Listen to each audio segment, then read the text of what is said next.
भगवते वासुदेवाय।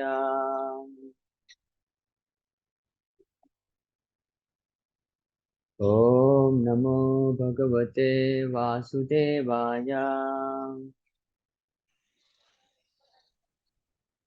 ओम नमो भगवते वासुदेवाय। नारायणं नमस्कृत्य नरं चैव नरोत्तमं देवीं सरस्वतीं व्यासं ततो जयमुदीरये।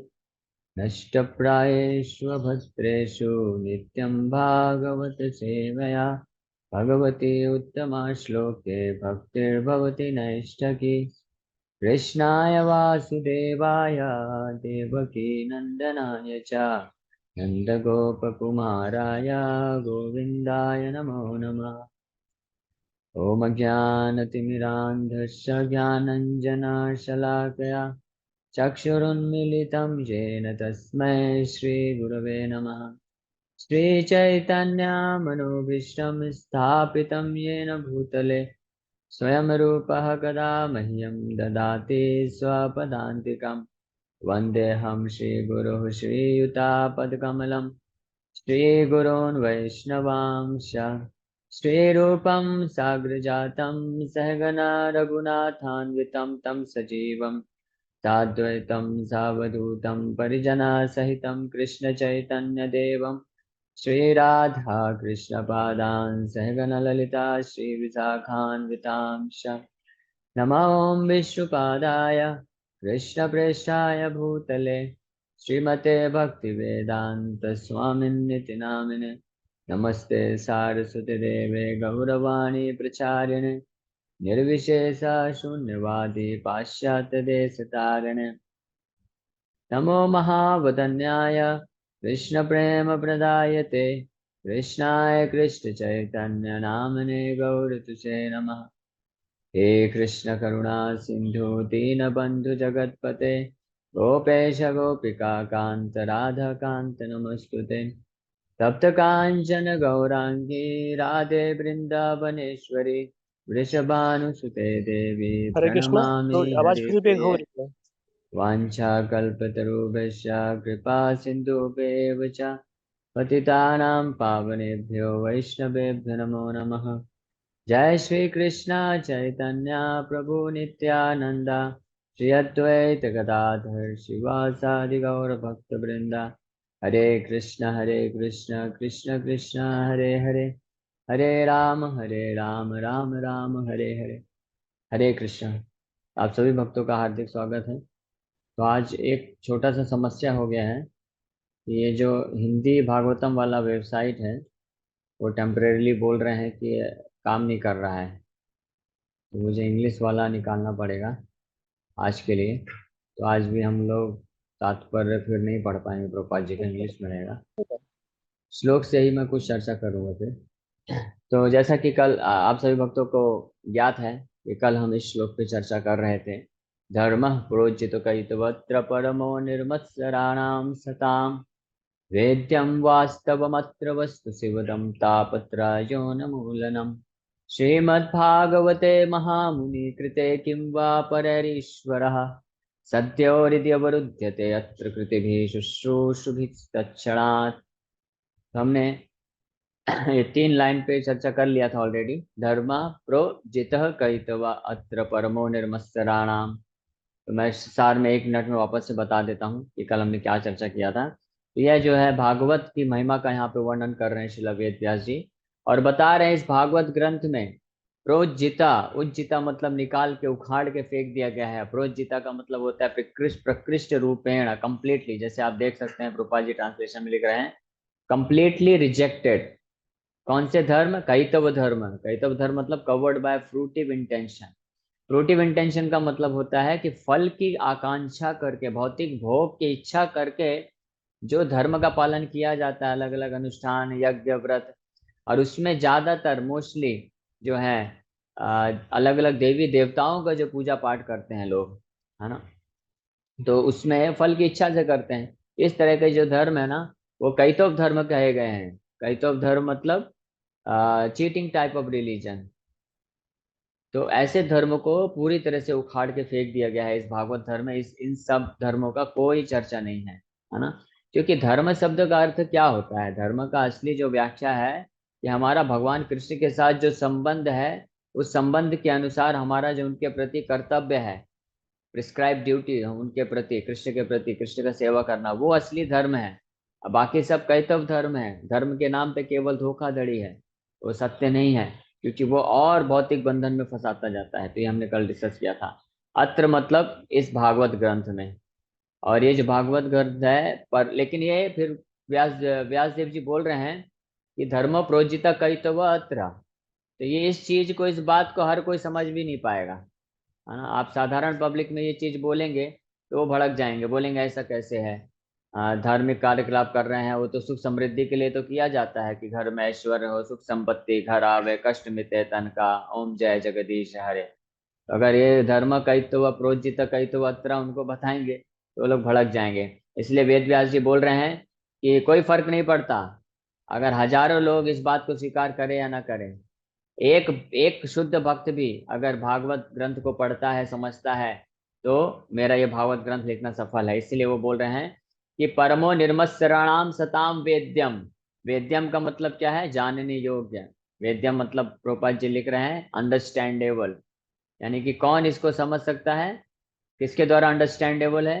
ये केवल और केवल जो परम निर्मत्सराणाम, निर्मत्सराणाम सताम। सताम मतलब होते हैं भक्त, और जो कि निर्मत्सराणाम होते हैं, जो कि ईर्ष्या के भावना से रहित होते हैं, पूर्ण शुद्ध हृदय वाले होते हैं।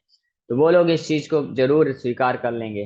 और जिनका हृदय शुद्ध नहीं है, जिनके हृदय में कलमश है, मल है, भौतिक भोग, इंद्र तृप्ति करने की आकांक्षा है, काम वासना है, तो वो लोग इसको स्वीकार नहीं करेंगे। वो बोलेंगे हाँ, हमको तो धर्म का पालन करना है अपने भोग के लिए, स्वर्ग जाने के लिए, ऐश्वर्य प्राप्त करने के लिए। तो वो लोग फिर तर्क वितर्क करना चालू करेंगे, है ना। इसीलिए तो देखिए, जब गीता में भगवान बोलते हैं कि जो अलग अलग देवी देवताओं का पूजा करते हैं वो अल्प बुद्धि अल्प मेध शाम, ये अन्य अन्य देवता जो पूजा अल्प मेध शाम भगवान बोलते हैं गीता में। तो अल्प मेध शाम, तो कई लोग आर्ग्यू गार्ग्यू करते हैं, अरे भगवान ऐसा कैसे बोल रहे हैं? हमको कम बुद्धि वाला क्यों बोल रहे हैं? हम देवी देवताओं का पूजा कर रहे हैं, दुर्गा माता का, शिव जी का, गणपति का, तो क्या हम कम बुद्धि वाले हो गए? तो ये सत्य बात है। कम बुद्धि वाले क्यों बोल रहे हैं भगवान? क्योंकि जो फलम तेषाम अंतवंत तो फलम तेषाम ये अपि अल्प अल्पमेधशाम। क्योंकि जो इस बुद्धि के साथ, इस इंटेंशन के साथ, इस इच्छा के साथ किसी देवी देवताओं के पास पूजा करता है कि उनको पूजा करके मुझे भौतिक ऐश्वर्य मिलेगा, सांसारिक सुख मिलेगा, स्वर्ग की प्राप्ति होगी, तो ये सब क्षणिक है, ये सब शारीरिक सुख है केवल। और शारीरिक सुख के द्वारा आत्मा को कल्याण नहीं होने वाला है, आत्मा संतुष्ट या नहीं होने वाली है, उसको आत्मा को दिव्य आनंद प्राप्ति नहीं होने वाली है। इसीलिए ये जो है अंतवंत फलम तेषाम, इनका जो अंत, इनके द्वारा जो फल भी दिया जाता है वो वो क्षणिक होता है। इसलिए ऐसे लोगों को अल्प बुद्धि बोला गया है। लेकिन विशेष रूप से ध्यान रखिए, सब लोग सावधानी से सुनिए कि गीता या भागवत में जब देवी देवताओं को पूजा को बहिष्कार किया गया है, या ऐसे पूजा करने वाले लोगों को अल्प बुद्धि बोला गया है, तो वहां पे देवी देवताओं के पोजीशन को नहीं बोला, उनको उनको डिसरिस्पेक्ट नहीं किया जा रहा है। जो देवी देवता हैं, विशेष रूप से जो भगवान शिव हुए, गणपति हुए, और दुर्गा माता हुई, ये सब जो है ये भगवान के महान शुद्ध भक्त हैं। इनके चरण कमलों में हमको सादर विनम्र प्रार्थना करना चाहिए, रिस्पेक्ट होना चाहिए हमको इनके इनके प्रति। और ये हमारे श्री शुद्ध वैष्णव हैं, ये आचार्य भी हैं इसमें से। तो कई लोग जैसे रुद्र जी, शिव जी तो स्वयं आचार्य हैं, रुद्र संप्रदाय के प्रथम आचार्य हैं। तो अगर कोई भक्त इन देवी देवताओं के पास इनका प्रणाम करता है, पूजा करता है, लेकिन इनसे कुछ काम वासना पूर्ति करने के लिए नहीं, इनको पूजा करता है, इनको भगवान का शुद्ध वैष्णव समझ के, और इनसे कृपा की याचना करने के लिए कि हे शिव जी, हे दुर्गा माता, हे गणपति, आप भगवान कृष्ण के महान शुद्ध भक्त हैं, तो आप कृपा करके आप आशीर्वाद दीजिए कि मेरे हृदय में भी जो है ये काम वासना जो है, अनर्थ जो है नष्ट हो जाए, और मैं भी भगवान कृष्ण के चरण कमलों में जो है, आपके जैसी भक्ति तो नहीं मिल सकती, लेकिन उसका कुछ फ्रैक्शन, 1% मेरे को भी भगवान कृष्ण की शुद्ध भक्ति मिल जाए। तो ऐसे जो लोग, ऐसे जो देवी देवताओं को प्रार्थना करते हैं, तो ये लोग अल्प बुद्धि वाले नहीं हैं, ये लोग अच्छे बुद्धि वाले हैं। ठीक है ना। तो ये बात हमेशा ध्यान रखिएगा। हाँ। तो भागवत और गीता में कभी भी देवी देवताओं का तिरस्कार नहीं किया गया है, वो तो महान भक्त हैं। यहाँ यहाँ तक कि भागवत में ही वेद व्यास जी आगे चल के बोलेंगे कि वैष्णव नाम यथा शंभु। शंभु यानी शिव जी, शिव जी तो परम वैष्णव हैं, सारे वैष्णवों में सर्वश्रेष्ठ हैं, है ना। फिर इस तरह से, लेकिन ये जो बात है परम निर्मत्सराणाम सताम, शुद्ध हृदय वाले व्यक्ति ही वेद्यम मतलब समझ सकते हैं, वास्तवम अत्र वस्तु। और दूसरा यहाँ पे जो लक्षण बता रहे हैं, इस भागवत ग्रंथ की महिमा बता रहे हैं। पहला महिमा क्या है, यहाँ पे हर तरह के कैतव धर्म यानी धोखाधड़ी वाले धर्म को प्रोज्जिता नष्ट करके निकाल दिया गया है। और दूसरा इसका विशेषता बता रहे हैं कि वास्तवम अत्र वस्तु, यहाँ पे आपको वास्तव वस्तु मिलेगा, असली वस्तु मिलेगा। जैसे होते हैं ना अलग अलग कंपनी वाले अपना प्रोडक्ट का बारे में बोलते हैं कि आपको असली माल दिया जाएगा, हाँ? आप जो पैसा दे रहे हैं उसका बिल्कुल शुद्ध मिलेगा, शुद्ध घी मिलेगा आपको, और यह शुद्ध डुप्लीकेट मटेरियल नहीं है, ऐसा लोग सब पब्लिसिटी करते हैं। तो लेकिन वास्तव में जो असली वास्तव वस्तु है वो श्रीमद् भागवत में है। क्यों वास्तव वस्तु है? क्योंकि वास्तव का मतलब होता है फैक्चुअल, एब्सोल्यूट ट्रूथ, जो परम सत्य है उसको वास्तव वस्तु बोला गया है। और हमने पिछले श्लोक में चर्चा किया वो परम सत्य कौन है, भगवान कृष्ण ही तो है, वासुदेव ही तो है। इसलिए प्रति श्लोके प्रति अक्षरे नाना अर्थ का है, कृष्ण तुल्य भागवत, भागवत में हर श्लोक हर अक्षर हर शब्द में, क्योंकि कृष्ण का गुणगान हुआ है, भक्ति का गुणगान हुआ है और भक्त का गुणगान हुआ है। और ये तीन चीज ही जो है पूरे सृष्टि में वास्तव है, बाकी सब अवास्तव है। सब कुछ जो है टेम्परेरी है, सब कुछ समय के साथ परिवर्तित हो जाता है, नष्ट हो जाता है, इसलिए बाकी सब अवास्तव वस्तु है। लेकिन यहाँ पे भागवत में आपको क्या मिलेगा, वास्तवम अत्र वस्तु, है ना। वास्तव वस्तु का एक और अर्थ समझना चाहिए कि इसका जो फल है, ये भागवत ग्रंथ आप श्रवण करेंगे, इसका इसको अपने जीवन में अमल में लाएंगे, तो इसका जो आपको फल मिलेगा वो वास्तविक फल मिलेगा, यानी वास्तविक कृष्ण भक्ति प्राप्त होकर आपको जो वास्तविक दिव्य आनंद की प्राप्ति होगी वो वास्तव होगा, फैक्चुअल होगा। बल्कि अन्यत्र जब हम देखते हैं कि अगर कोई भागवत के अलावा ये धर्म कैतव धर्म का पालन करता है, अलग अलग देवी देवताओं का पूजा पाठ यज्ञ दान तपस्या ये सब अनुष्ठान करता है इस उद्देश्य के साथ कि सुख संपत्ति घर आवे कष्ट मिटे तन का, इस उद्देश्य के साथ करता है, तो इसके फल जो होते हैं क्षणिक होते हैं, टेम्परेरी होते हैं, इसलिए उनको अवास्तव बोला गया है। लेकिन वेद व्यास जी बोल रहे हैं कि मैं यहाँ पे जो वर्णन करने जा रहा हूँ वो आपको वास्तव फल मिलेगा, फैक्चुअल एक्चुअल रिजल्ट मिलेगा, जो कभी नष्ट नहीं होगा, कभी विनष्ट नहीं होगा, हमेशा आपके साथ रहेगा और आपको दिव्य आनंद, असली ऐश्वर्य, असली सौंदर्य, असली सुख की प्राप्ति कराएगा। ये इसका दूसरा बहुत महत्वपूर्ण महिमा है। अब तीसरा बता रहे हैं शिवदम। शिवदम का मतलब होता है वेलविंग, प्रोपा जी ट्रांसलेशन में लिख रहे हैं, शिव का मतलब होता है ऑस्पिशियस, है ना, शुभ। शिवदम मतलब, दम मतलब देने वाला, यानी ये जो भागवत ग्रंथ है आपको सब शुभ प्रदान करेगा, सब शुभ प्रदान करेगा। शुभ का मतलब क्या होता है, कई बार लोग घर के बाहर लिखते हैं दिवाली के समय में शुभ लाभ, तो लोग सोचते हैं जीवन में लाभ मिले वही सबसे बड़ा शुभ है ना, धन संपत्ति। और लक्ष्मी पूजा करते हैं, तो लक्ष्मी का पूजा क्यों करते हैं, लक्ष्मी माँ से प्रेम है क्या, प्रेम व्रेम कुछ नहीं है, लक्ष्मी माँ। और इसलिए फोटो भी कौन सा यूज करते हैं, धन की वर्षा हो रही है, धन की वर्षा हो रही, तो लक्ष्मी माता से धन चाहिए इसलिए लक्ष्मी माता का पूजा करते हैं, माँ से प्रेम थोड़ी ना है।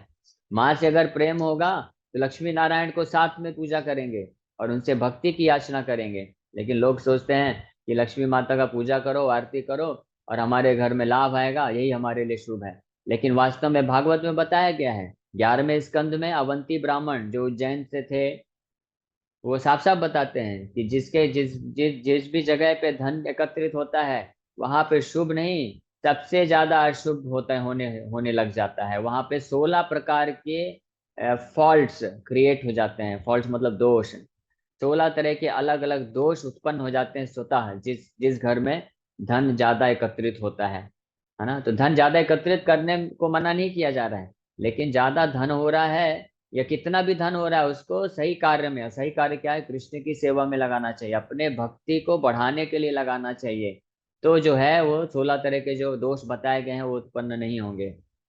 तो असली शिवदम क्या है, असली शुभ यही है कि हमारे जीवन में भगवान कृष्ण का प्रवेश हो, हमारे हृदय में भगवान कृष्ण की उपस्थिति हो, हम भगवान के भक्त बन सके, भगवान की कृपा प्राप्त कर सके। शुभ का लक्षण होता है कि हमारा हृदय शुद्ध हो सके, मन पवित्र हो सके, जीवन में जो है असली आध्यात्मिक कृष्ण भक्ति का आनंद प्राप्त हो सके, यही असली शिव है। इसलिए यहाँ पे बोल रहे हैं इस भागवत के द्वारा असली आपको शिवदम, ये भागवत आपको असली शुभ प्रदान करेगा। और साथ ही साथ में फिर चौथा महिमा के रूप में चौथा लक्षण बता रहे हैं, तापत्रयोन्मूलनम। ताप त्रय, त्रय मतलब तीन, तीन तरह के जो ताप हैं, ताप मतलब मिजरीज, क्लेश बताए गए हैं। तो तीन तरह के क्लेश कौन कौन से हैं? आध्यात्मिक क्लेश, अधिभौतिक क्लेश, अधिदैविक क्लेश। आध्यात्मिक क्लेश वो क्लेश होते हैं जो हमारे खुद के शरीर और मन के द्वारा दिए जाते हैं। अधिभौतिक क्लेश वो होते हैं जो कि हमारे आसपास रहने वाले जीव जंतु, लोग, रिलेटिव, फ्रेंड्स, इन सगे संबंधियों के द्वारा दिए जाते हैं। और अधिभौतिक क्लेश वो क्लेश होते हैं जो कि आ, क्या बोलते हैं उनको, नेचुरल डिजास्टर यानी आपदाओं के द्वारा प्रदान किया जाता है। जैसे कोरोना वायरस आ गया, महामारी आ गई, बाढ़ आ गया, अधिक ठंड आ गई, अधिक गर्मी हो गई, ये जो क्लेश है इसको अधिभौतिक क्लेश बोला जाता है। तो वेद वेद व्यास जी यहाँ पे स्पष्ट रूप में बता रहे हैं कि जो भक्त इस भागवतम का आश्रय लेगा तो उसके जीवन के सारे तापत्रय उन्मूलनम हो जाएगा। उन्मूलनम का मतलब क्या है? Completely causing uprooting of, Prabhupada ji लिख रहे हैं कि कॉजिंग अपरूटिंग ऑफ तापत्रय, कि जड़ से उखाड़ के फेंक देंगे। ये तीनों तरह के जो क्लेश हैं वो पूरी तरह से नष्ट हो जाएंगे उसके जीवन से। सोचिए कितना अद्भुत बात है ना। अभी तक हमने दो श्लोक, दो लाइन में जो है भागवत के चार महिमा का वर्णन कर लिया। और जो कि हर हर कोई इस संसार में क्या चाहता है कि अपने जीवन से क्लेश नष्ट हो जाए, शुभ आ जाए और असली वस्तु प्राप्त हो, यही चाहता है ना। और कहता हो धोखा धोखा धोखेबाजी से, धोखेधड़ी से बच के रहे। तो ये चारों चीज जो है भागवत आपको केवल श्रवण करने मात्र से प्राप्त हो जा रहा है। सोचिए ये भागवत की महिमा है। फिर आगे बता रहे हैं, ये जो श्रीमद् भागवत है, श्रीमद् भागवते महामुनि कृते, ये है पांचवा महिमा। आप ध्यान से नोट करते जाइएगा, ध्यान रखिएगा कि श्रीमद् भागवते महामुनि कृते, इसके बारे में भी कल मैं बताया था कि महामुनि कृते मतलब वेद व्यास जी को महामुनि बोला जा रहा है। मुनि का मतलब होता है जो बहुत महान दार्शनिक होते हैं, चिंतन कर सकते हैं, संसार के सार को समझ सकते हैं, असली वस्तु को जानते हैं, सिद्धांत को जानते हैं, उनको मुनि कहा जाता है। जिनके विचार शक्ति होती है, विवेकशीलता होती है, उनको मुनि कहा जाता है। लेकिन ऐसे भी मुनियों में, अलग अलग मुनियों में बहुत भिन्नताएं होती हैं। लेकिन महामुनि वो हैं शिला वेद व्यास जी, जो कि संपूर्ण सृष्टि के जो रस को यानी सार को समझ के सार गर्भित हैं, जो सार को अच्छे तरीके से जानते हैं और उसको प्रेजेंट कर सकते हैं। यानी सबसे परिपक्व अवस्था में, अपनी सबसे, महामुनि का अर्थ ये भी है कि अपने सबसे परिपक्व अवस्था में, जब हम ये भागवत के चौथे अध्याय में, तीसरे या चौथे अध्याय में वर्णन आएगा कि किस प्रकार से नारद मुनि के आदेश पे वेद व्यास जी भागवत का रचना के लिए अपने आप को कंप्लीट भक्ति योग समाधिना, भक्ति योग में जाके समाधि में जाते हैं, भगवान वासुदेव का ध्यान करते हैं। और शुद्ध हृदय से जब भगवान उनके समक्ष प्रकट होते हैं तो वो अपने आप भगवान अपने साथ में ये श्रीमद् भागवत के ज्ञान को भी वेद व्यास जी के सामने प्रकट करते हैं। और वैसे भी वेद व्यास जी कोई साधारण व्यक्ति नहीं है, साधारण ऋषि मुनि भी नहीं है, वो तो स्वयं भगवान के शक्त्यावेश अवतार हैं, इसलिए महामुनि है। तो इसलिए ये भी भागवत की पांचवी महिमा है कि भगवान के जो शक्त्यावेश अवतार शिला वेद व्यास जी अपनी सबसे परिपक्व अवस्था में ये श्रीमद् भागवत ग्रंथ का रचना कर रहे हैं। तो ये है सर्वश्रेष्ठ, इसलिए इसको सर्वश्रेष्ठ ग्रंथ बोला गया है। इसलिए फिर बोल रहे हैं किम व परैर ईश्वर है। किम व परैर मतलब कि अन्य और शास्त्रों का फिर कोई जरूरत नहीं है। ये इसकी एक और महिमा है। ये अपने आप में पूर्ण रूप से स्वतंत्र है। आपने एक बार इसको पढ़ लिया, समझ लिया तो और कुछ करने का आवश्यकता नहीं। जैसे लोग बोलते हैं ना कि कोई कंपनी वाला है, वो बोलेगा कि आप हमारे प्रोडक्ट को अगर ले लिए तो ये वन इन ऑल, आपको अन्य और कुछ अलग से इंस्टॉल करने का जरूरत नहीं है। सब कुछ अपने इसमें ऑटोमेटिकली है, सिस्टम में सब कुछ है, इसे अलग से कुछ करने का जरूरत नहीं है। तो इसी प्रकार से भागवत को कर लिया तो अलग से कुछ करने का जरूरत नहीं है। फिर आगे बोल रहे हैं, ये छठा महिमा हुआ इसका। फिर ईश्वर सद्यो हृदय अवरुध्यते अत्र कृतिभिः शुश्रूषुभिस्तत्क्षणात्। ये सातवां महिमा है। तो इस श्लोक में भागवत के 7 महिमा का वर्णन है। और सबसे महत्वपूर्ण महिमा है ये सातवां महीना जो महिमा, ये जो आखिरी लाइन में लिख रहे हैं कि सद्यो ईश्वर, ईश्वर मतलब भगवान कृष्ण, सद्यो हृदय अवरुध्यते।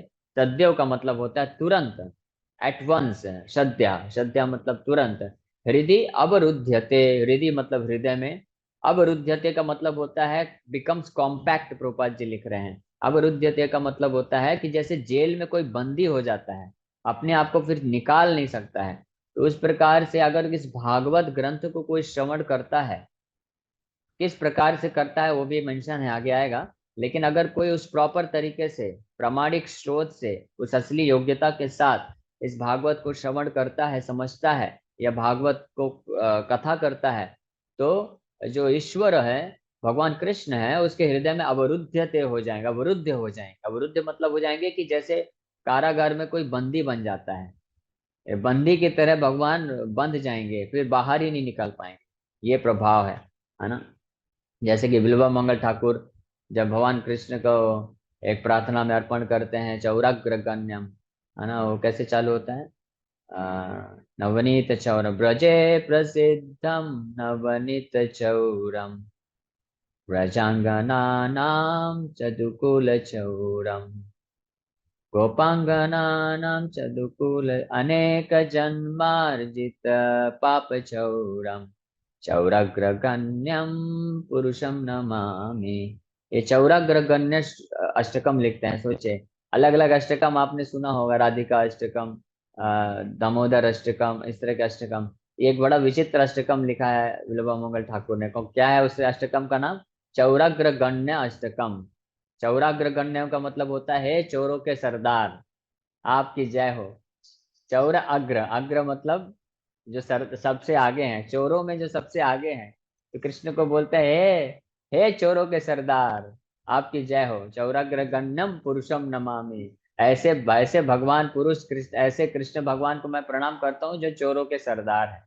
और क्या क्या चोरी करते हैं फिर पूरा उस अष्टकम में मेंशन करते हैं भक्त। अभी तो समय नहीं है, वर्णन नहीं कर सकते, आप लोग पढ़ सकते हैं, बहुत सुंदर वर्णन करते हैं कि अनेक ऐसा चोर, वो बोले श्रुतो कब, ऐसा चोर मैं कभी सुना भी नहीं था, देखा भी नहीं था। और ये कोई साधारण चोर नहीं है, बहुत एक्सपर्ट चोर है, और सब कुछ चुरा लेता है। क्या क्या चुराता है, एक आध एग्जाम्पल बताता हूँ। अनेक जन्मार्जित पाप चौरम, आपके हृदय में जो अनेक जन्मों से आप पाप कर करके छुपा के रखे हैं ना, अपने हृदय में इन अनर्थों को, काम क्रोध लोभ मोह मद मत्सर, हम बहुत अच्छे से तिजोरी में लॉक करके रखे हैं, जैसे ये हमारे बहुत बड़े धन है, रत्न है। तो इन सारे रत्नों को, धन को, ये पाप रूपी धन को अनेक जन्म से जो हम अर्जित करके रखे हैं, इसको भगवान चोरी करके नष्ट कर देते हैं, ले लेते हैं, चोरी कर लेते हैं। और फिर फाइनली क्या करते हैं, उस भक्त का हृदय भी चुरा लेते हैं। तो इस तरह से फिर वो विल्वा मंगल ठाकुर गुस्सा करते हैं, बोलते हैं आपने बहुत चोरी किया है, और आप बहुत एक्सपर्ट चोर हो, दक्ष हो, आपको कोई नहीं पकड़ पाया आज तक। लेकिन अब आप ध्यान से सुनो, मैंने अब आपको कैदी कर लिया है, मैं पकड़ लिया हूँ, और आपको मैं अपने हृदय में बंदी बना दिया हूँ। अब आपकी, अगर आपके पास शक्ति है तो मेरे इस हृदय रूपी जेल से बाहर निकल के तो दिखाओ।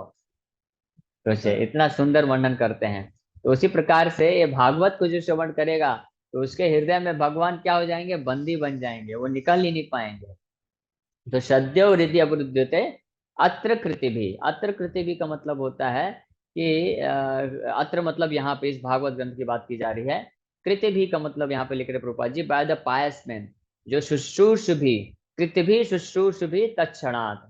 ये जो तत्क्षणात् हृदय अवरुद्धते, तत्क्षणात् मतलब बहुत जल्दी उसके हृदय में आ जाएंगे भगवान।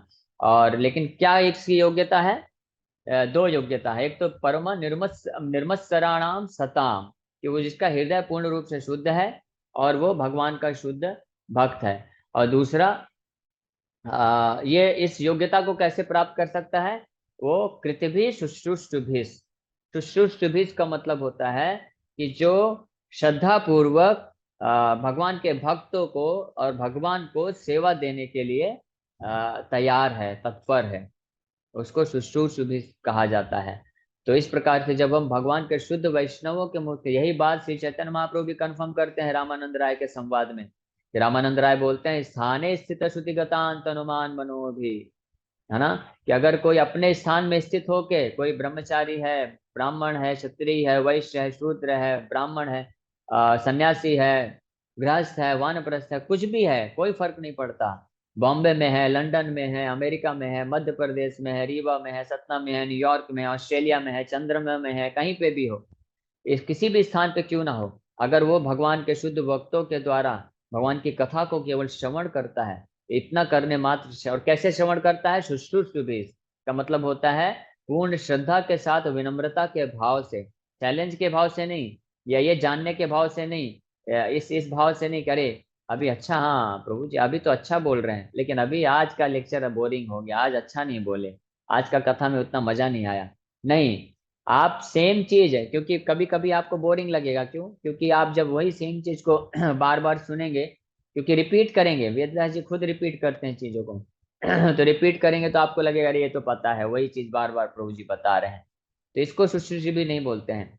देखिए परीक्षित महाराज को 9वें स्कंद के आखिरी अध्याय में सुखदेव गोस्वामी कृष्ण लीला को एक अध्याय में पूरा समाप्त कर दिए, क्योंकि सुखदेव गोस्वामी विचार किए, सोचे कि परीक्षित महाराज तो बचपन से भगवान के भक्तों के यहाँ पले बड़े हैं, अर्जुन के साक्षात पोते हैं ना, तो वो तो भगवान कृष्ण की तो बाल लीलाएं, सारी लीलाएं तो वैसे ही सुनते रहे हैं बचपन से, तो इनको वापस से कृष्ण कथा क्यों सुनाना, इनको जो जो नहीं पता होगा वो सुना, तो इसलिए एक एक अध्याय में सार में बता दिए। लेकिन परीक्षित महाराज बोले रुकिए रुकिए रुकिए गुरुदेव, रुकिए रुकिए रुकिए, आपने बड़े शॉर्ट में सब कुछ बता दिया, थोड़ा विस्तार से बताइए, मैं वापस से सुनना चाहता हूँ, एक बार नहीं, 10 बार नहीं, 100 बार नहीं, हजारों बार मैं वही चीज, वही कृष्ण कथा को बार बार सुनना चाहता हूँ, बार बार सुनना चाहता हूँ। अब मेरे जो कान है कभी तृप्त नहीं होते हैं, तो आप बार बार वर्णन कीजिए, ऐसा मत सोचिए कि मैं सुन लिया हूं तो मैं बोर हो जाऊंगा, नहीं नहीं, मैं बोर नहीं होऊंगा, अगर मैं बोर हो भी रहा हूँ तब भी आप सुनाइए, क्योंकि ये कृष्ण कथा सुनने से क्या होता है, लोकत्रय पुनाति, ये सारे तीनों लोकों को पवित्र कर देता है। जैसे कि वीर कृष्ण वो बता रहे थे कि आप बस लॉग इन करके आ जाइए, आप आ जाएंगे ना, ये कृष्ण कथा चलता रहेगा तो जितने भी जीव जंतु, सूक्ष्म बैक्टीरिया, ये सब जो भी आपके घर में जो भी श्रवण करेगा, सब वो पवित्र होता रहेगा, क्योंकि भागवत का कथा चल रहा है, कितने बार इसमें कृष्ण का नाम आएगा, कृष्ण का गुणगान आएगा, भागवत का महिमा आएगा, इसलिए ये इतना पावरफुल है तो इसको बोलते हैं शुश्रूषुभिः, कि जो है श्रद्धा पूर्वक, विनम्रता के साथ भगवान कृष्ण के बारे में श्रवण करते जाइए, और सेवा, इसी को बोलते हैं सेवा, ये है सेवा की शुरुआत, और इस प्रकार से अगर कोई करेगा तो निश्चित रूप में ये भागवत श्रवण करते करते जो है उसके हृदय में भगवान प्रकट हो जाएंगे, है ना। तो ये श्लोक में ये वर्णन किया गया है। तो समय हो गया है, कल हम लोग तात्पर्य पढ़ेंगे, क्योंकि आज हिंदी वाला अवेलेबल नहीं हो पा रहा था, और चैट में किसी भक्त ने एक लिंक भेजा है, लेकिन वही लिंक में मैं यूज़ करता था, बट वो लिंक जो है अभी सम और अदर वो वर्क नहीं कर रहा है, this site can not be reached ऐसा बता रहा है, तो देखते हैं कल चलेगा। ओके, आप में से किसी भक्त का कोई प्रश्न है तो पूछ सकते हैं। Hare Krishna. Thank you very much for your patience listening, धैर्य पूर्वक आप लोग श्रवण किए, तो आपका बहुत बहुत धन्यवाद। मैं आशा करता हूँ कि आप सब लोग श्रवण कर रहे हैं, क्योंकि जूम में हमको पता नहीं चल पाता है कौन कौन श्रवण कर रहा है नहीं कर रहा है, इसलिए जब क्वेश्चन आंसर हो स्पेशली तो भक्त लोग वीडियो ऑन करके रखे, तो थोड़ा हमको भी पता चलेगा कौन कौन है और कैसे कैसे श्रवण कर रहे हैं, प्रश्न पूछें। हरे कृष्णा। हरे कृष्णा प्रभु जी, मेरा एक प्रश्न है। हाँ यस मैं माता ये जी। बोल रही हूँ कि जैसे हम भगवान जी को लड्डू गोपाल मतलब बाल गोपाल के रूप में मानते हैं, तो जब उनके मन में एक बाल गोपाल की कल्पना आती है या उनकी सेवा वैसे होती है, और उसी समय ये भी याद आता है कि ये परम परमेश्वर हैं, भगवान हैं, तो दोनों जगह में कंफ्यूजन क्रिएट होता है कि रियल भाव क्या होना चाहिए उस समय, वो क्या करें हम। हाँ हाँ समझ गया मैं। तो हाँ, वास्तव में अभी हम लोग क्योंकि साधन भक्ति कर रहे हैं, तो साधन भक्ति के समय पे हमको भगवान को बहुत ही रिस्पेक्टफुली, बहुत ही आदर सम्मान के साथ और भगवान को भगवान मानते हुए सेवा करना चाहिए, क्योंकि ये जो भाव है, ये वात्सल्य भाव, साख्य भाव, माधुर्य रस, ये जो भाव है ये हमारे हृदय में अभी उत्पन्न नहीं हो सकता है, क्योंकि हमारा हृदय अभी दूषित है। अभी हम लोग साधन भक्ति के स्टेज में अनर्थ निवृत्ति कर रहे हैं, अपने हृदय को मार्जन कर रहे हैं भगवान का सेवा करके। तो हमको अभी के स्टेज में केवल अपने आप को भगवान का सेवक समझ के भगवान को बहुत ही आदर पूर्वक भगवान का स्नान कराना चाहिए, ड्रेसिंग करना चाहिए, श्रृंगार करना चाहिए, उनको भोग लगाना चाहिए। फिर जब जिसका हृदय शुद्ध हो जाता है पूर्ण रूप से, तो अपने आप वो भाव प्रकट होगा, अपने आप उसके हृदय में भगवान के प्रति या तो वात्सल्य भाव या तो सख्य भाव या वो प्रेमा भक्ति के स्टेज पे होगा। ठीक है, तो इसलिए सभी भक्तों के लिए है कि आप सभी भक्त लोग जो भी भगवान का सेवा करते हैं, तो भगवान कृष्ण को परम भगवान समझ के और अपने आप को उनका तुच्छ दास मान के उनका सेवा करिए। ये साधन भक्ति का प्रोसेस है। हरे कृष्ण प्रभु जी। हाँ, दंडो प्रभु जी, दंडवत। दंडवत अच्छा प्रभु। प्रभु जी, मैं जैसे प्रभु जी मैं एक कहना चाह रहा था कि जैसे मैं भगवान को जो विग्रह है, जैसे मैं आप जानते हैं, जैसे मैं बिरार में हूँ तो वहाँ गौर निताई है, तो मैं गौर निताई की छवि हमारे आंख में जैसे रहती है हर वक्त, तो मैं फिर जब यहाँ आता हूँ, राधा रस बिहारी आता हूँ, तो वहाँ देखता हूँ, तो मेरे मन में दुविधा रहती है कि मैं गौर निताई की जो है हरदम छवि बना के हाँ रखूँ बिल्कुल। कि जो यस यस, राधा रस कर बिहारी को सकते हैं। दिखा के रखूँ कि मैं समझ श्री गया राम आपका लखन की, प्रश्न। तो मैं समझ गया, मैं जी उत्तर प्रभु देता जी हूँ जी आपको। हाँ हाँ, क्योंकि जी समय जी। थोड़ा कम है ना, टाइम निकल रहा है। तो निश्चित रूप में वो बहुत भाग्यशाली है वो भक्त जो आप म्यूट कर लीजिए प्रभु जी। वो बहुत भाग्यशाली है भक्त है जो विशेष रूप से अगर उनको श्री श्री गौर निताय के चरण कमलों में अट्रैक्शन आकर्षण उत्पन्न हो जाए, क्योंकि गौर निताय के कृपा के बल पे ही हमारा कुछ क्या बोलते हैं उसको, योग्यता हम प्राप्त कर सकते हैं कि हम राधा कृष्ण के भक्त बन सकते हैं।